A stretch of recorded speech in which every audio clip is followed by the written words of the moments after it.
आज की नई जनरेशन में जो आज के नौजवान लोग हैं, उनमें से आप किसी न किसी को ऐसा जानते होंगे या कोई ना कोई आपके बिल्कुल करीब में ऐसा होगा जो ये कहता होगा कि मेरे माँ बाप तो ये चाहते हैं कि मैं सिर्फ पैसे कमाऊं, मेरी बीवी चाहती है कि मैं पैसे कमाऊं, मेरे बच्चे चाहते हैं कि मैं पैसे कमाऊं, बस उन्हें तो सिर्फ पैसे ही चाहिए। यहाँ से जो है वो रिश्तों में दरार पैदा होती चली जा रही है। लेकिन एक बात आप मेरी ध्यान से सुनिए, अल्लाह ने इंसान को दुनिया में जो पैदा किया है, इबादत करने के लिए उसे जो कहा है, उसका अज्र हमारा परवरदिगार हमें मरने के बाद और क़यामत के दिन देगा।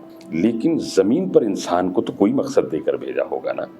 तो हम इंसानों को, यानी औरत हो या मर्द, हमारे परवरदिगार ने जो हमें मकसद दिया है, जो उद्देश्य दिया है, वो ये है कि लोगों पर एहसान करिए। मैं फिर से बात को दोहरा देता हूँ कि लोगों पर एहसान करिए, यानी माँ बाप पर एहसान करिए, भाई बहन पर एहसान करिए, बीवी बच्चों पर एहसान करिए, रिश्तेदारों पर, कराबतदारों पर, करीबी लोगों पर एहसान करिए, सड़क पर चलते हुए लोगों पर एहसान करिए, मांगने वालों पर एहसान करिए। तो अगर लोगों पर एहसान करना है तो एहसान करेंगे कैसे? एहसान करने के लिए आपको पैसे चाहिए। माँ बाप आपसे कुछ उम्मीद लगा कर बैठे हैं, माँ सोच रही है कि कोई नए कपड़े आएगा, ईद है, बच्चा कुछ ना कुछ लेके आएगा, बीवी सोच रही है, बच्चे सोच रहे हैं। तो ये समझ लीजिए कि मर्द का सिर्फ मकसद ही पैसे कमाकर एहसान करना है।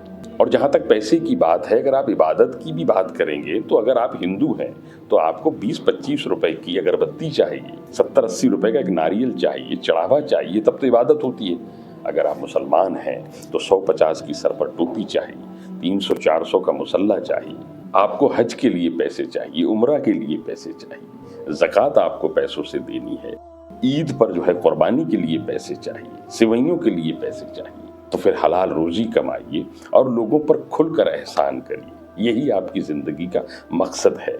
आपको रो नहीं देना है कि अगर घर वाले ये कह रहे हैं कि 4 पैसे कहीं से कमा के लाओ और आपकी चीखें निकल जाएं। ऐसा नहीं है। आपका मकसद है पैसे कमाना, लोगों पर एहसान करना।